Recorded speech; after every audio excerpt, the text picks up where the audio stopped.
Welcome to HomeFront Sitrep. I hope you're in for a great show today because I'm just a veteran talking about what's on my mind and maybe you. You can find HomeFront Sitrep on Apple, Amazon, Spotify, or wherever you find your favorite podcasts. You can also check out HomeFront Sitrep's YouTube channel. Buckle up, the show is starting.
Welcome everybody to a Monday edition of HomeFront Sitrep. How is everybody doing?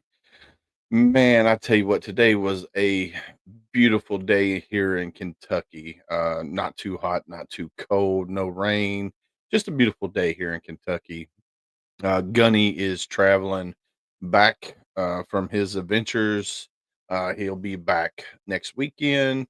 Miss Candace is off tonight. She's dealing with some personal personal things that is going on with her dad and stuff like that. So she's off for the night as well. So it's just me again tonight. So I'm super excited about our guest. But anyway, so I was talking to my daughter earlier, the one that just graduated, and she's going to EKU. And I was like, "Have you reached out to the Air Force recruiter? Because I want her to, look at all of her options, get into Air Force ROTC if she can, if not Army ROTC, something that will help her in the future when she gets done with her college because of the route that she wants to go. She wants to, go into the three-letter agency. I don't know which one yet. She's thinking FBI, but it just depends. She wants to be she's doing computer science, digital forensics, stuff of that nature, which we just had Rico Danielson on the other night. He's a national security advisor. He also owns his company, First Responders. So I was like, I'm going to get you connected with him so you can, pick his brain and see, what's going to be the best option for you. Uh, because if she goes into the private sector and goes right into doing digital forensics and computer science, she can, start making, six figures right off the get go, pretty much on year one. So it just depends on what she wants to do. So yeah, and so we'll see. And then my youngest, she'll be graduating next year. Um, she's still on the fence. She wants to be a teacher, but she's still on the fence on everything else before that, because that takes a little while to get into teaching. But she's got a good head on her shoulder, and we'll just have to nudge her along the way because she wants to take a gap year. And I'm like, nah, you don't need to take a gap year. You need to either go into the military like you had talked about doing, or go into college right away and start your journey that way.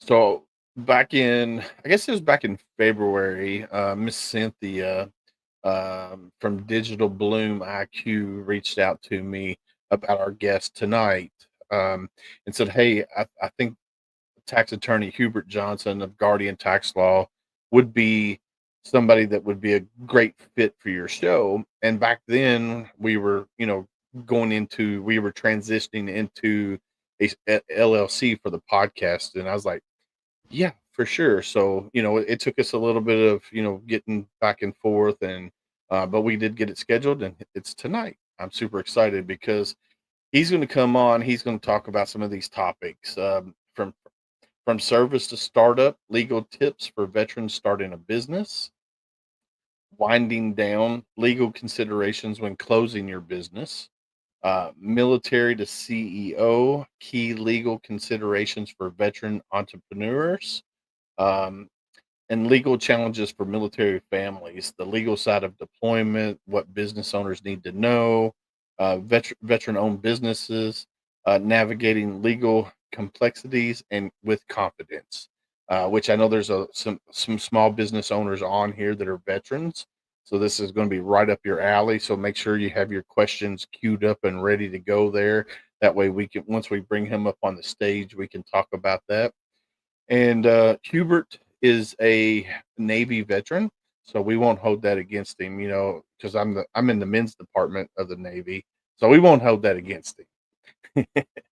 But no, I'm super excited to bring him up and talk about these things because as a small business owner, one of the things that I was worried about was keeping my business separate from my personal finances. So that's a question that I'm going to be asking. How do I keep, as an LLC, how do I keep, my personal finances separate from my business? That way, if, say, the business does tank, which I don't think it will, but you never know what's going to happen 5 years down the road, I don't want it to affect my personal finances. So that's a good question that I'm going to be bringing up. So I got all kinds of questions. So are y'all ready to meet Mr. Johnson? I see we got some people out there. We got Skipper watching. We got James from Heroes of America and Beyond watching as well. And there's quite a few other people's here watching as well. So go ahead and type in the chat and say hello out there if you're out there. So let's bring up Mr. Hubert Johnson to the stage. Welcome, sir. How are you? I'm doing great. Beautiful day out here in Tucson, Arizona. Ooh, It actually rained, Arizona. and we like the rain. Yeah, I bet you do like the rain out there in Arizona, because that's a dry heat out there, right? Yeah. Mm. See, in Kentucky, we have that humidity, and that's what makes it bad here in Kentucky, is that humidity. Once that humidity gets so sticky, you walk out your front door. I mean, literally, just walk out your front door, and it takes your breath away because the humidity is just like, holy cow. So, but anyway, welcome to the show. Thank you for taking time out of your busy schedule to join us. If you don't mind, introduce yourself to the world of HomeFront Sitrep, if you don't mind. Sure. So I went to a small town, for school, and joined the Navy right out of high school. 17 years old, and want to go see the world, get some college money, and all that. My older brother had already joined the Marine Corps, and so I wanted to go to Europe. So I went to Norfolk, Virginia, and was there And that's where I was stationed most of the time. I was in the Navy and went on a med cruise and then came back. And I was actually looking to transfer to another ship that was going to go on a North Sea cruise. And that's here I was 17, 18, 19, traveling the world. That was my kind of dream. And then I got hurt. So being a dumb kid, moving 200-pound shackles, 600-pound life rafts, they say you need to get it done. We just get it done, right? Yeah. So I compressed a couple of the discs in my neck, which is right where all the nerves flow out for their arms. And so I was on limited duty, had a couple surgeries trying to fix it, and then they processed me out. And yeah, that was not fun, but not part of the plan. But I went on a mission for a couple of years down to Peru for the Church of Jesus Christ of Latter-day Saints, came back, and then went to college on the GI Bill. And I was actually going to be teaching like your daughter. And then they started firing teachers up and down California. So I looked around, what else can I do with a history degree? So I went to law school. Nice. And the funny thing in law school is one of the classes I really detested, didn't like at all, was federal income tax. Everybody hates federal income tax. Doesn't that sound like a wonderful thing to learn about? I mean, Yes. Anyway, ironically, later on, I ended up teaching that class to graduate students in New York. And it's now my thing. But at the time, if you would have told me in law school I'd be a tax attorney, I would have quit. I'm like, no, if that's what I'm going to do I'll do something else. Yeah. That's one of the things that I've always hated, especially when I was in the military, because if you had, like, if we were in a combat zone, or if we were below, I think it was the 38th parallel, so I forget, it was like supposed to be tax free.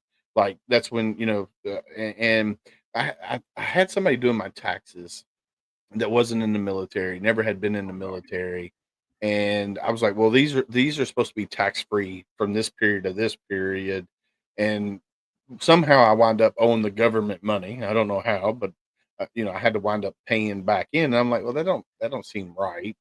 But I never did fight it. I was just like, whatever. I was young, dumb, and still in the military, and I was still getting a paycheck. I didn't really care at the time. But now, 20 years, 30 years later, 20 years later, it's like, maybe I should have fought that. And, but it don't really matter. I mean, I did file my taxes, but yeah, it's funny how when you were going through law school, you didn't think you would go in the path of doing tax law. Absolutely not. What drew you to doing tax law?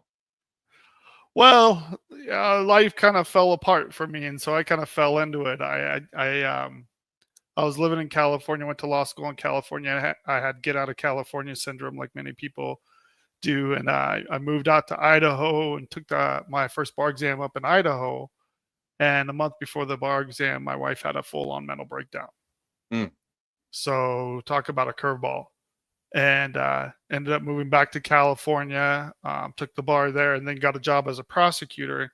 Here I am, life not happening as I thought it would. Again, life just throws curveballs at people, and you got to roll with it. So I ended up as a prosecutor up in Idaho, and then my wife was not well. We had little kids. We ended up going through a divorce and ended up back in California, and I just needed a job. And I showed up, and it was funny that when I first interviewed for a tax law firm, I was just looking for any job.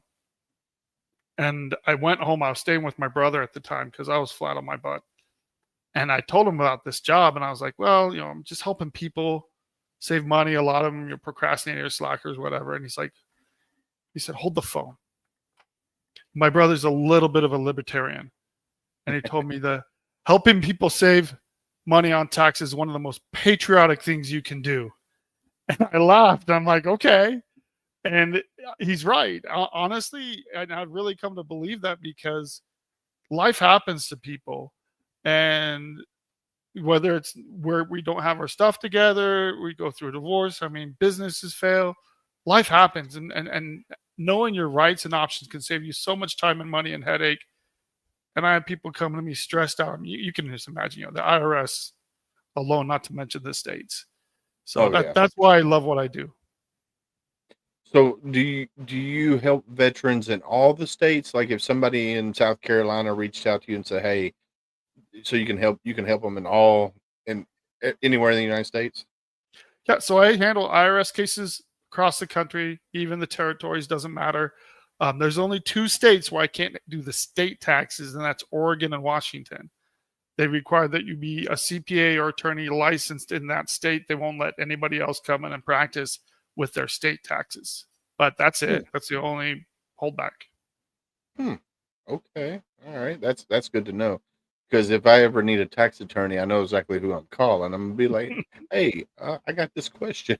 Uh, which I mean, so far, like I said, I just got my EIN number last year. I think in July, maybe I think it was July when I got my EIN number. But here in Kentucky, if you're a veteran, you can file with the state of Kentucky as a business for free. They don't charge you. Um, and for the first 5 years, your refiling fees they don't charge as well.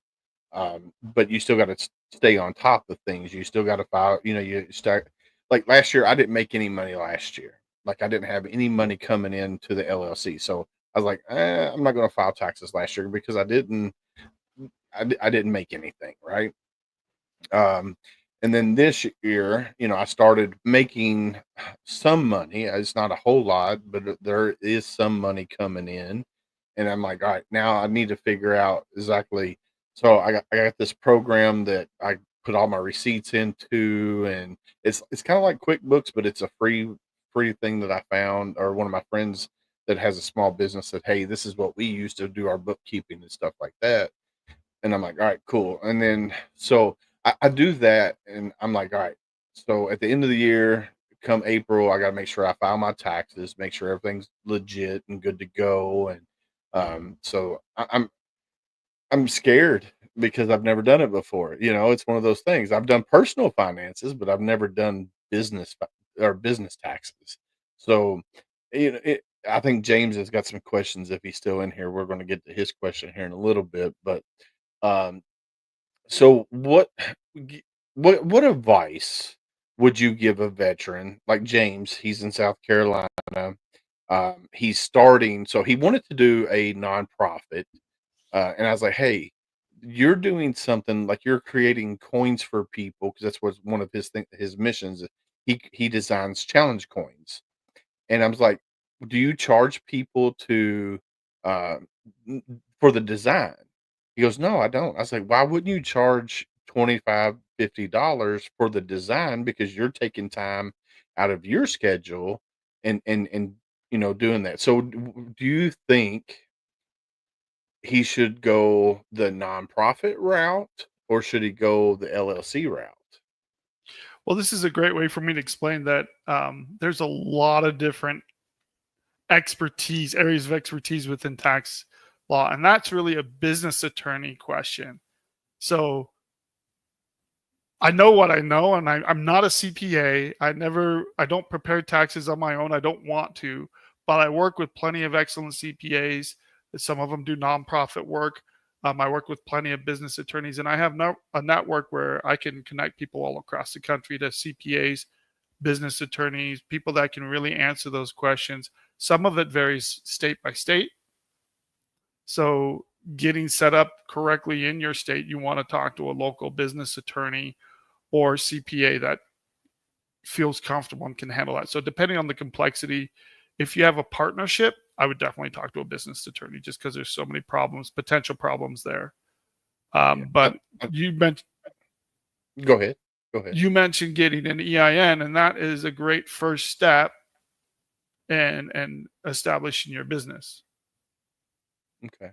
Yeah, so he's still here, and I know he's like me. Like, so I'm a sole proprietor LLC is what I am, and that's kind of the route that I was telling him he needed to go. Just not a partnership, just do a sole, and then that way he can, at the end of the year for his tax purposes, like if he's using his cell phone for businesses or making business calls, he can, you know, write that off. Or if he's using a vehicle and he's driving uh, 40 miles to an event that, for his business, he can write the mileage and stuff off and stuff like that. So there's things uh, that he can do. So he says, I have an EIN. I just got to file for the state license. So he's just got to file for the state license now in South Carolina.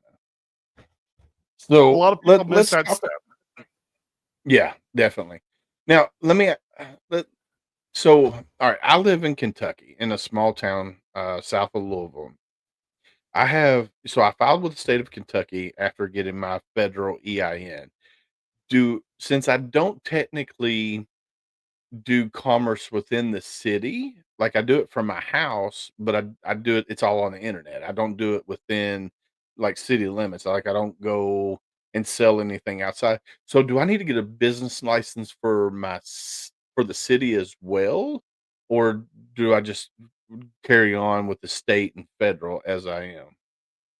So the more local it is, and again, when you start getting into city regulations, that's where you really need to talk to a local business attorney or CPA that handles business formation. And not all CPAs are created equal. So there's some that do handle business formation, business questions like that. And I know plenty of CPAs that don't touch it with a 20-foot pole. Okay. So find someone that's comfortable that have that. And a lot of the business attorneys don't charge an arm and a leg. I'm sure there's plenty that do. But if you talk to someone, and I know some that give free advice, but you want someone that's familiar with your local rules. Again, I specialize with the IRS and I do deal with state taxes, but that really is a local question. And I would talk to Okay. someone local to get you a good answer there. Okay. All right. All right. So one of the topics here is from service to startup. Legal tips for veterans starting a business. Let's kind of touch on that and see if if anybody has questions on that out there in the world that's watching. And I can just start talking about that and just take the questions as they come if you want. Yeah, yeah, definitely. So, all right, let's just go ahead with the first question. What are the best business structures for veteran entrepreneurs? Let's start with that question. Well, there's nothing special for veterans. And it really is looking at how you want to run your business. And if you're just starting off and you want to do it as a sole prop and just run it on your social security number, that's fine. But no matter how you do it, if you mix personal and business, like you were mentioning, the cell phone, the mileage, if you want to get credit for it as a business expense, you need to track it. And the best way to track it is to get a business account. I don't care how small your business is, and just run all of your business expenses just to that one business account. If you're mixing personal and business, if you ever get audited, you're going to get a lot of those expenses disallowed. Mm, So, okay. and if you're not tracking your mileage, there are so many easy apps. It's like $10 a month, and they will track that mileage for you and save you a ton of miles. Because most people starting off, you're not going to have just a work truck or just a work vehicle. I don't, so I track my mileage with using one of these apps. And the easier you track your mileage or your business expenses and you separate it out, make it easy for your bookkeeper or CPA. Don't take a box of receipts and just dump them. You might not get credit for a lot of stuff. Right. That's why I always input, like, I'll take a picture of the receipt and I'll input it into my app that I have, and that way I have everything there. And if when it comes time for tax time, I can just say, all right, here we go. I'll just export it from my app and send it off via email to whoever does my taxes. All right, cool. James, I see you're still here. Do you have any questions that you want to ask? Um, and then let's do this one. What common legal mistakes do veterans make when starting a business? Well, not getting set up with the state. Who do you think is worse, the IRS or the state? Um, I would say the state if you don't file your stuff correctly. Hands down. And you mentioned that you didn't have any income your first year in business. Very typical. If you have some good years and then you have a bad year, Even if you don't have a filing requirement, file those returns. Even if it's a zero, let them know what's going on, because states, especially with the more aggressive states like California, New York, they will file for you. They will Hmm. assume, oh, you didn't file. You must have had the same amount of income, and they will file for you, tax you accordingly, and come after you. And then you have to unravel the mess, which is a lot of fun. But, and you mentioned one thing about protecting yourself. So the more complicated your business gets and the more income you have, the more you want to protect yourself. Going to an LLC, if you have a partnership, setting up a partnership. But anytime you have anybody else in the mix, make sure you have a very good business agreement. And I can't tell you, I mean, there's plenty of tax implications, because especially with partnerships, because if one person walks away, they're both on the hook. And when you start getting employees or sales taxes, that's where you really need to make sure you have a professional helping you out. Sales taxes are the number one thing you don't want to owe. Those are almost always state, city, and they will go after your personal assets. Payroll taxes are the next worst thing to owe. You'll be held responsible for half of those personally. Not as bad as 100% with sales taxes, but the government is very aggressive about it. The IRS treats it like you're stealing from your employees. And then, so if you have personal taxes or just corporate taxes, that's actually the thing that you can worry about the least, because when businesses fail, I have closed out hundreds, if not thousands, of companies that owed personal taxes, and they just walk away. We close out the EIN and they walk away from this debt that's owed to the IRS. Can't do that with the state. So don't owe the state. Sales taxes, make sure those are paid off. And payroll taxes, do your best to stay on top of that in that order.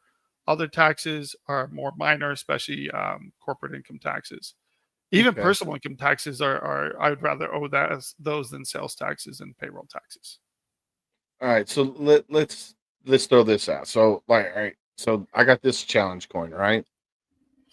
Mm-hmm.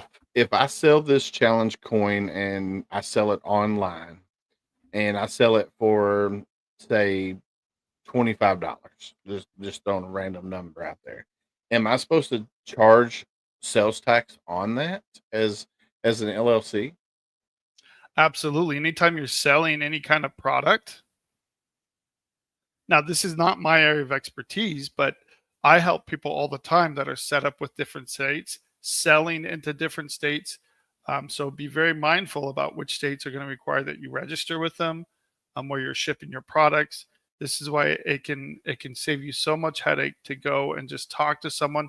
Don't do some fly by night company. I had one person come to me and they didn't even have product going out, but they had a plan to do so. And the company never got the financing, never got off the ground, but they had opened business accounts with 10 different states. Oh man. And once you open accounts, some of these states expect you to continue filing until you close it out. California is one of the worst in that respect. And so I went through to 10 different states, closed out all the business accounts because the business never went anywhere. It was just a lot of footwork making sure it was done correctly. So nothing was going to come and bite her in the butt. So would it be all right? So as an LLC, and you might not be able to answer this, but I'm gonna throw this out there. As an LLC, can you receive donations instead of selling it for say $25? I receive a donation for $25, or is that skirting the law too much? Um, I would again talk to a business attorney about Okay. that, because if you're set up as a nonprofit and any profits beyond that, I mean, you can set that up. I'm sure you could set that up somehow where people are giving you donations and helping support that, and you can even take a salary from that, because a lot of people that work from nonprofits have a salary set up. You just want to do it right. You want to have your 501c3, and if you think there's a lot of requirements for a normal LLC, nonprofits have a lot of filing and compliance requirements. It is not a walk in the park. Yeah. My expertise is the nonprofit world. Mm-hmm. Like when I first got out of the military, I went into volunteering at nonprofits, and then I've served on the board of a couple nonprofits, and asked several questions, with the the the CPAs that we had within their treasurers within the organization, and I could see how, because I know with like donations, like if they're earmarked, if they're supposed to be earmarked, like say if you get a donation for, like say, a tiny home community, that money is supposed to be earmarked for the tiny home community. It's got to be basically in its own separate account, basically, and you got to keep track of it. And it's definitely crazy when it comes to what you can and can't do as a nonprofit. Like you can't own, you technically. So I know here in Kentucky, you can't own land as a nonprofit, but yeah, it's weird. It's definitely weird, but well, that's a whole different subject. Well, Uh, and that's kind of ties into one of my favorite pieces of advice. Before you set it up, get some good advice. Talk to some people. Don't just talk to someone on Facebook and think they're going to give you sage advice. And if something sounds funky or too good to be true, get a second opinion. I I mean, we love do it. I free love it. consultations. We answer questions all the time. I'd much rather have someone call us and get steered in the right direction than to step in a bear trap that's going to really bite them later on. Yeah, definitely. So I talked to another veteran. Uh, he's a lawyer, but he's not, he's not a business lawyer, and he's not a tax lawyer or anything like that. And I'm like, so I was asking him questions because he started a business after he got out of the military. He started a law firm, and I'm like, how did you decide to do what you're doing, and then what was the steps that you went through? And he kind of walked me through some stuff, and then I was asking him some other questions, and he's like, man, I don't want to steer you in the wrong direction. That's something that I don't deal with on a day-to-day basis. um he said, but I got this friend, and he gave me his friend's number. He said, call this guy.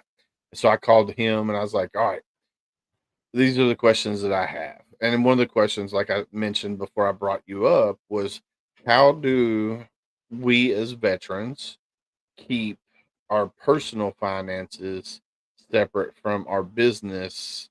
And like say if our business goes under, how do we protect our personal finances? Because that's one of the things my wife was really worried about when I decided to do the LLC. She's like, as long as you can keep it separate from your personal finances and your business, keep them separate. So how do veterans do that? How do they protect themselves? Well, one of the biggest things that gets people into trouble is when they treat a business like their personal piggy bank. They don't treat it like a separate account. If you want someone to come in and treat your personal expenses and your personal assets separate from any business liabilities, you have to have the right formation, like you mentioned, an LLC. If you want to put it into a trust, that even creates an additional layer of separation and protection. And that's not a bad way to go, especially if you have assets, personal assets. And, you can talk to a trust attorney, and they can get very creative. But the main thing is file your taxes, report everything, keep your expenses separate. So whatever's personal comes out of your personal account, whatever's business just comes out of your business account, and file your returns. I can't tell you how many times people have come to me. It's like, oh, well, we have this business to protect us. Great. When was the last time you filed your returns? Oh, we've never filed returns. Mm, You've never treated it like a business, or even with a trust. If you get a trust and you never file the returns, you never do your due diligence and treat it like it's supposed to be treated, nobody else is going to treat it like it's supposed to be treated either. mm. All right, So I that's a love big that. step right there. Okay. So like for me, so I did so I got a business bank account. Any money that comes in, it comes in as HomeFront Sitrep for my business side of things. So I have my two separate cards, and it's two separate banks. Like literally, I was like, well, I'm not going to have my business account with my same bank as my personal account. And I never use my business card unless I'm buying something for the business, and then I Mhm. keep my receipt. Or if I go out and I have a lunch meeting and I pay for the lunch, I save that receipt and I keep everything separate. That way I don't interfere with personal my personal finances. Now, like what I pay for the podcast, like this stuff here that I'm on right now, that still comes out of my personal account because that's how I started originally before I created the LLC. And I'm not like trying to write that off on my taxes because like to pay so for like Heroes Media Group, um, I have to pay them 70 or $65 a month, and that's because they help promote my podcast. They help me bring in guests and stuff like that, and that's still coming out of my personal account because I haven't switched it over to my business account yet. But once I do, then I can that's when I can start filing. I can file my taxes on that once I switch it over. So And you can claim stuff if it's coming out of your personal account. You can claim it. It's not ideal, but there's nothing saying you can't claim it. But if you just have a couple expenses and like, here's my proof, I've been paying it out of my personal account. I just haven't moved it over yet. But when everything's mixed in, and the worst part is where you have a business account and you take a vacation out of there and you just use those cards and you don't pay attention to what's coming out of what pot. right. Yeah, that's the worst thing you can do. So Crystal says, if you never knew you had an asset, then that is how it becomes a problem in her world. Not sure what she does. And then she says, especially unsigned declarations from my ancestors who are veterans, warrant material officer. Um, then she said, I appreciate you both. So that's a good question, and especially protecting assets coming from inheritances. And I think that might be what she's getting at. Maybe. So a lot of that is using trust law to protect assets. But when you get an asset, um, again, make sure it's clear that any tax issues are taken care of, but using that money wisely. Usually, taxes are supposed to be paid by the estate. And if you use a trust correctly, you don't even have to avoid that. I got you. What's going on, Mr. Albert Hero? How are you, sir? All right. Let's see. Let's go to military to CEO, key legal considerations for veteran entrepreneurs. What legal protections exist for veteran owned businesses? Unfortunately, nothing in particular. I mean, they have a lot of states will have, um, like you mentioned in Kentucky, they don't have, um, you don't have to pay for your state filings for the first 5 years. I know Oklahoma doesn't have, as long as you're active duty, you don't have to pay income tax for the state. So, but each state is very different. On the IRS level, a veteran business is on the same playing field as any other business. Um, so there's nothing special about that. But as far as running a business as a veteran, it can be very frustrating when you're dealing with your bureaucracy. And again, we dealt with the bureaucracy in the military, but it's, the IRS is so hard to deal with. It's almost insane right now. Um, but if you work with a good CPA, you work with a business attorney. I joke around that if you do it right, you'll never need to talk to me. Or if you have a question here, we'll steer you in the right direction. But I'm kind of like the fireman, where if there's a real problem, all of a sudden you owe 100, 200,000, sometimes 20 to 50. But if you have a big balance with the IRS or states and you need someone to come in and deal with it, that's where I come in. If one of the big things lately is SBA loans, which a lot of businesses got going through COVID, and a lot of businesses are shutting down. Dealing with that is another big issue that people are dealing with, where a lot of businesses have shut down over the last 4 years. And while it's kind of slowing down, it hasn't stopped. I mean, that's just the nature of business. Right. Yeah. I mean, I guess that's one thing good about having a podcast and doing and create an LLC with a podcast, because literally I could probably do this podcast until I'm 6 feet buried, pretty much. I could be 99 years old and still doing this podcast as long as I got the people to come come on and be guest on the show. And hopefully one of these days I'll be 99 and still doing the podcast, because that'd be amazing. For one, this is like my therapy, and Al can attest to that. He's a host of Triple Threat, or one of the hosts of Triple Threat Vets podcast, and it's our therapy. Like when I do these on Sundays and Mondays, it helps me.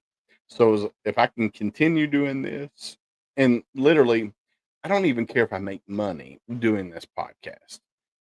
As long as I can help one veteran a day, then I completed my mission. That's what my mission is. And if money comes in, like if I get sponsors and stuff like that, I'm okay with that. Fine. You want to sponsor the podcast? I'm good with that. But as for making a profit, I just want the podcast to make enough to cover itself. Does that make sense? Absolutely. So yeah, that's kind of why we do what we do. Let's see. What other topics do you want to touch on? Well, just one quick thing with the CEO. As your business gets more complicated, surround yourself by tax experts. I had one guy, and he was a very hardworking guy. He did custom copper metal roofing, and his whole family were metal workers. So again, this guy really works with his hands, and he came to me and he owed $250,000 total in taxes, 150 to the IRS and 100,000 to the state. And I love sharing this example because he was using his wife to do his books and figure out his sales taxes. Oh, yeah. Oh, she wasn't even a bookkeeper. So, yeah. And he had a whole crew running with him. So he had employees, and again, just kind of figuring it out as he went instead of getting some good advice. If you don't, like you mentioned, you had a mentor that someone that you could talk to that referred you on to someone that helped you set up your business.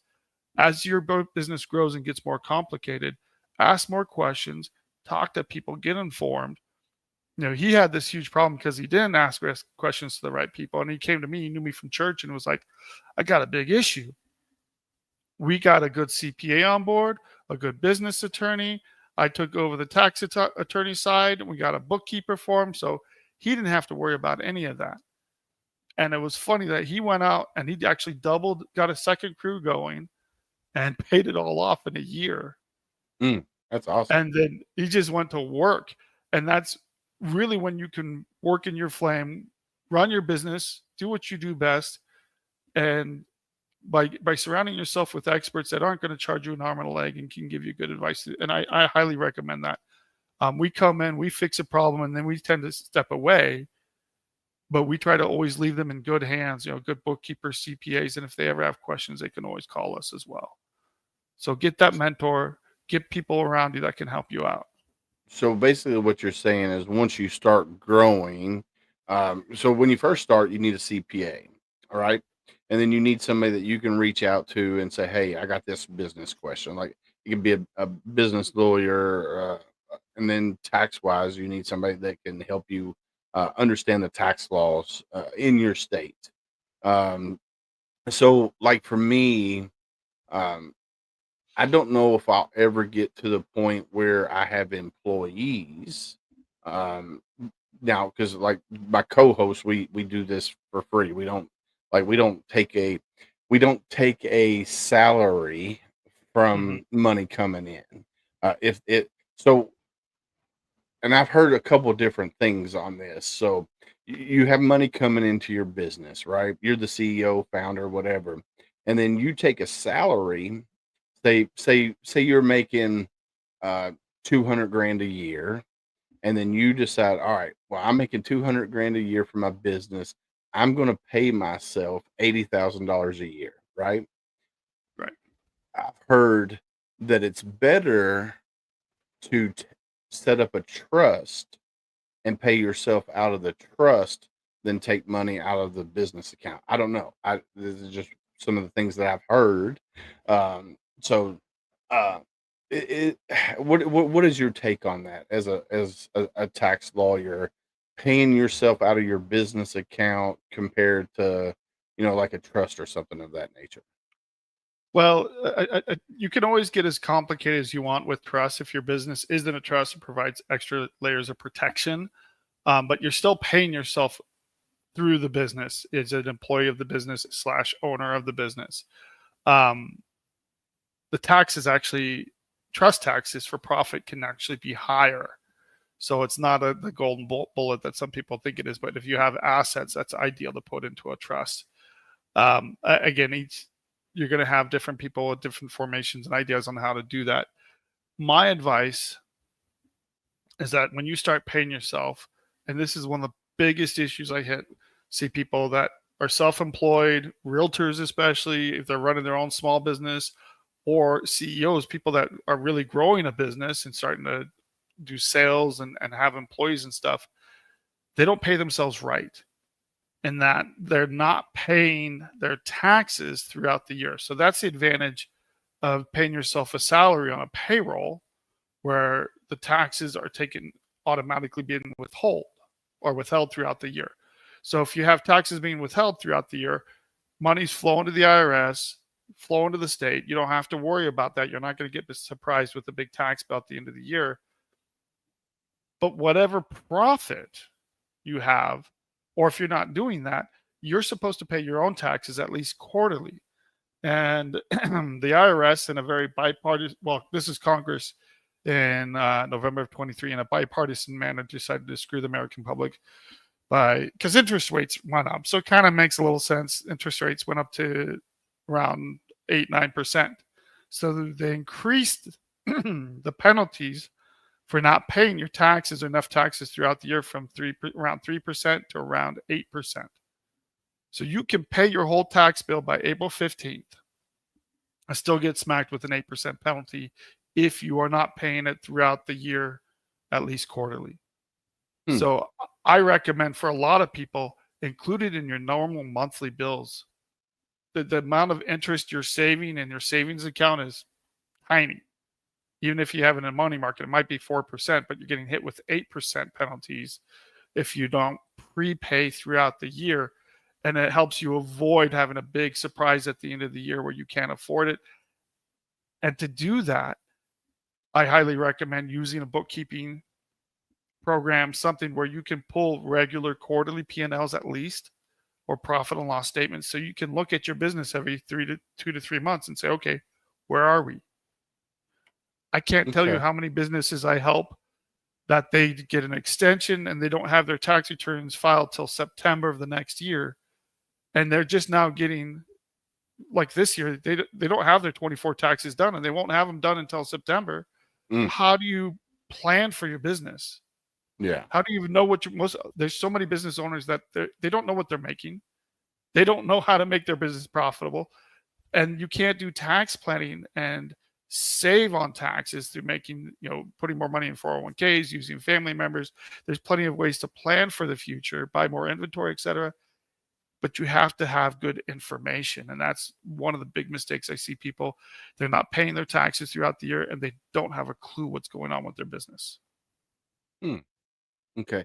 So, like for me, like so I contract with Challenge America. They pay me 1099 to do. I'm creating a podcast platform within CavArts for them, so they're paying me 1099. So what I've done is I have my the when they pay me, that goes into the checking account, right? And then Right. I take half and I put it into my savings account. That way, when um, at the end of the year, because I know it's 1099, I'm going to say, all right, here's everything that I made. Here's my expenses that I want to write off for the business, and then whatever I have to pay in or not pay in will come out of the savings account to pay for the taxes off of that 1099. Um, but that's for services, services for creating this podcasting platform within their website. So is that the smart thing to do, is to keep, take money, put it into a savings account, especially since it's 1099. That way, at the end of the year, I'm not looking to, pay. Of course, I don't think I'm going to make $10,000 a year doing this, Hmm. um, because it's right now. I think I've made maybe $1,000 so far, and I started this way back in, I guess, February. Um, so is there like a limit, or not a limit, but like, say, all right, you make 10,000 and under, um, where the IRS, state government doesn't mess with you as much because you're not bringing your profit's not large. Does that make sense? It does make sense. And for income tax, you have the standard deduction, which is 15,000 this year, I think, for an individual, 30,000 for a married couple.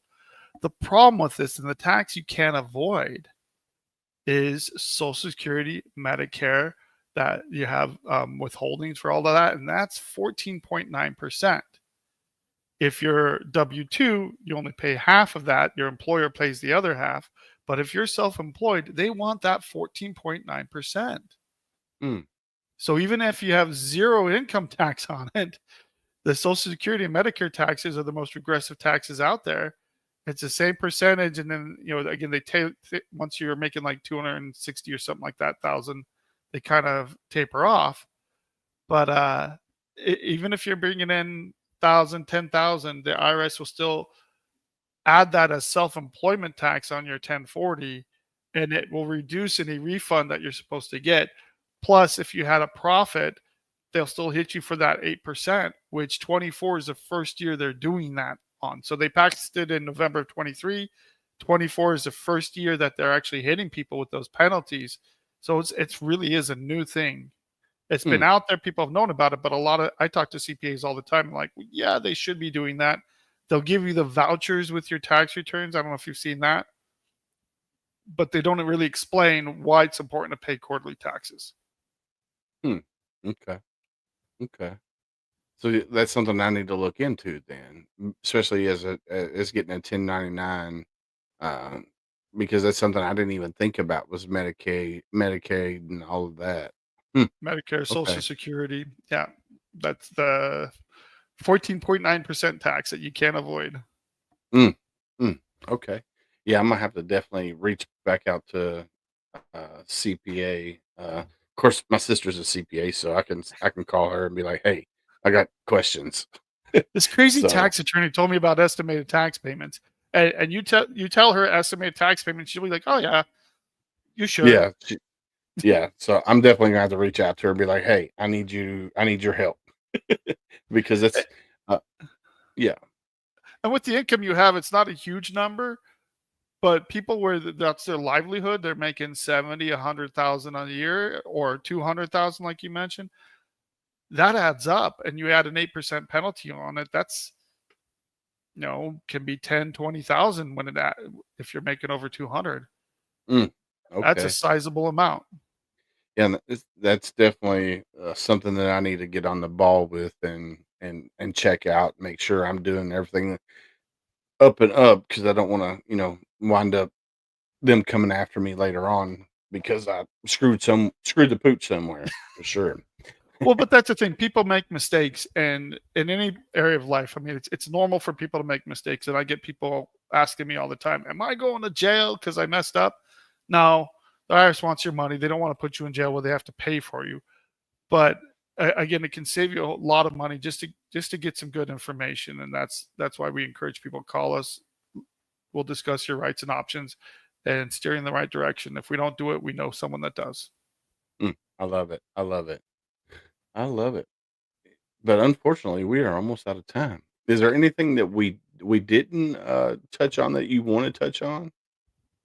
Especially for veterans, be cautious, be aware. There are so many scams out there today, and a lot of them, when it comes to taxes, a lot of them are overseas. A lot of them are just, if you get a tax lien or any kind of whiff out there that there might be tax problems, people get overwhelmed with letters and stuff that are designed to scare the crap out of them.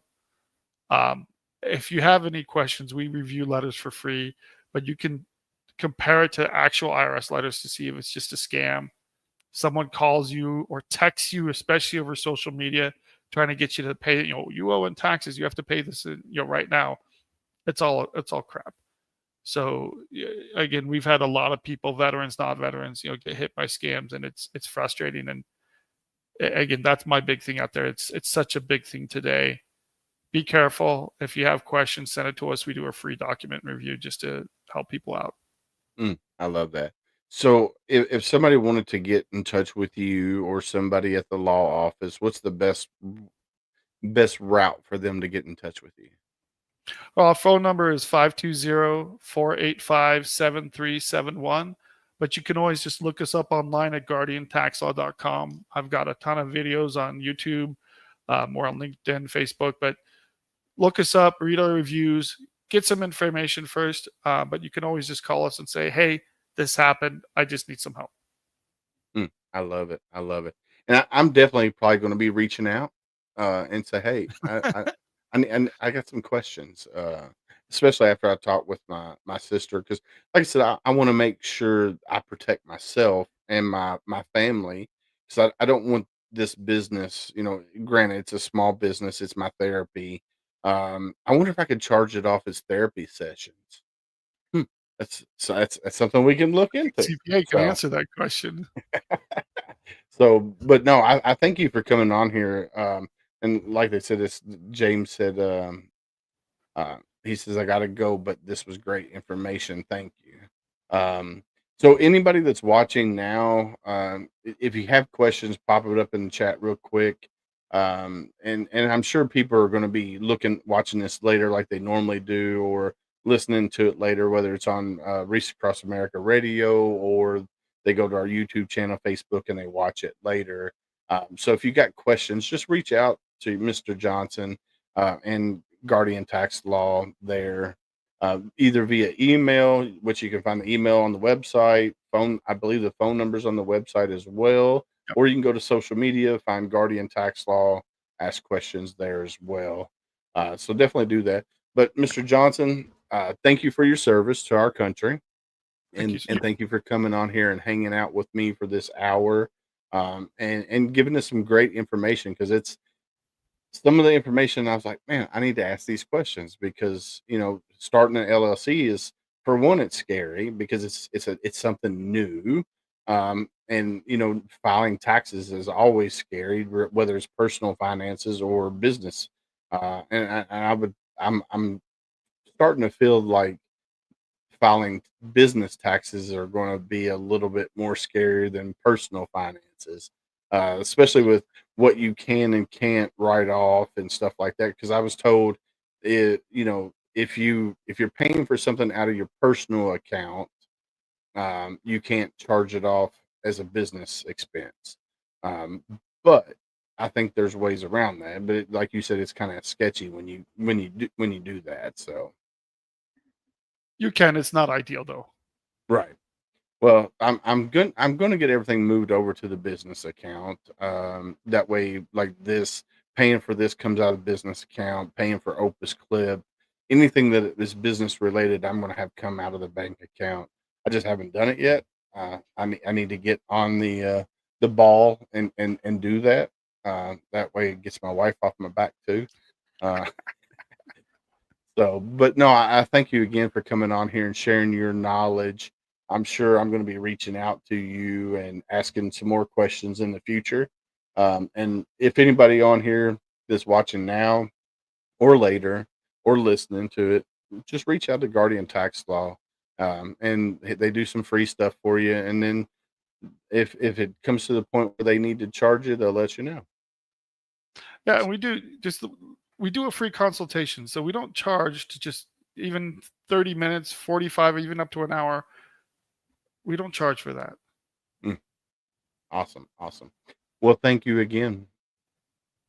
Thank you, sir, as well. Yes, sir. You have a great night. You too. Bye. How cool was that, guys? Ladies and gents, that was super freaking cool, because if you're starting a business, there's a lot of veterans out there that have started small businesses. Some fail, some go on to succeed and become big businesses. Knowing the ins and outs of tax law will help you prepare so your business don't fail.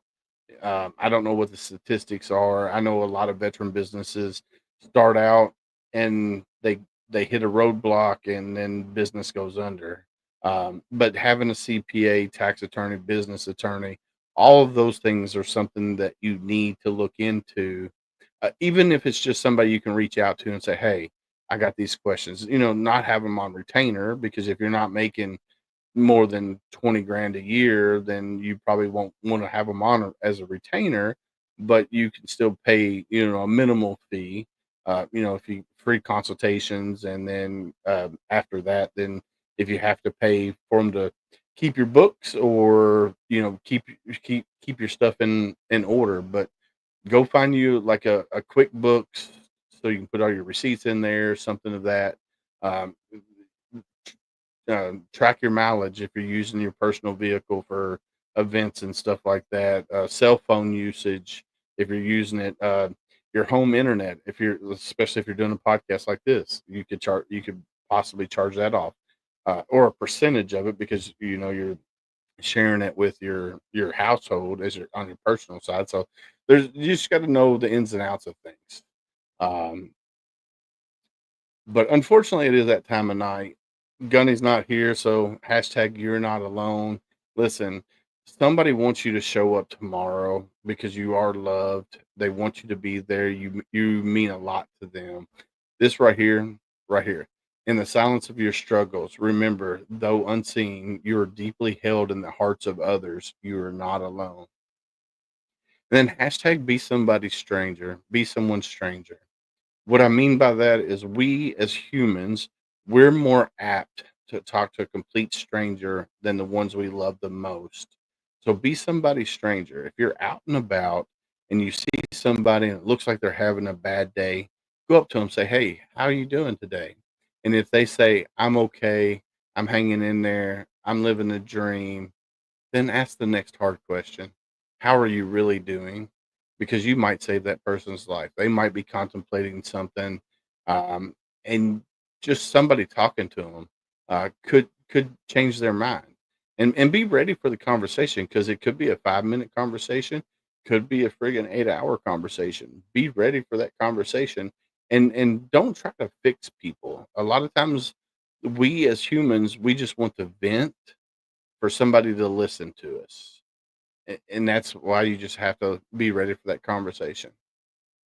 And then it takes a village, guys, ladies, gents. It takes a village to make sure everybody is okay. So be somebody's stranger, be their village, be their tribe. Um, Homefront Sitrep is on Reese Across America Radio on Thursday nights at 11 p.m. Eastern. That's 11 p.m. Eastern on reaseacrossamerica.org/radio. Or you can download the iHeartRadio app, the iTunes, Audacity app, or TuneIn app, and search the word Reese, and you can find Homefront Sitrep there. Big shout out to sameflagsameoath.com. I'm wearing the shirt tonight, one of their shirts. We have a co-branded shirt there with a sameflagsameoath.com. What we're going to do at the end of the year, we get 25% of all sales.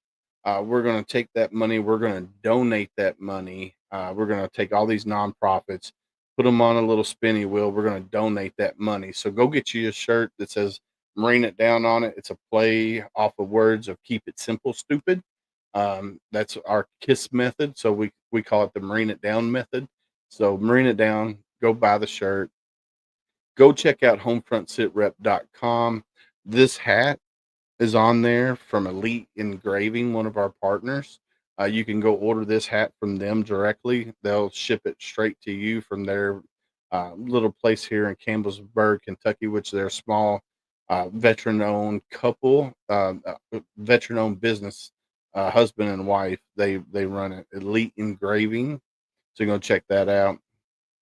Um, And then I think that's it, man.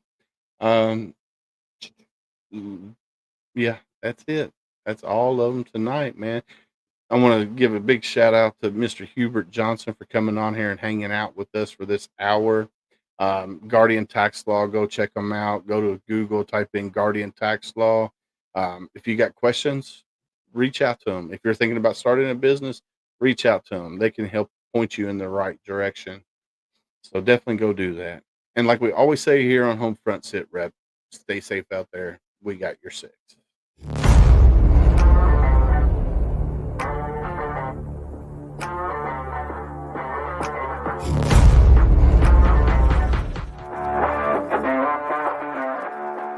Thanks for listening. Hope you enjoyed this show. Suggestions and comments are always welcome.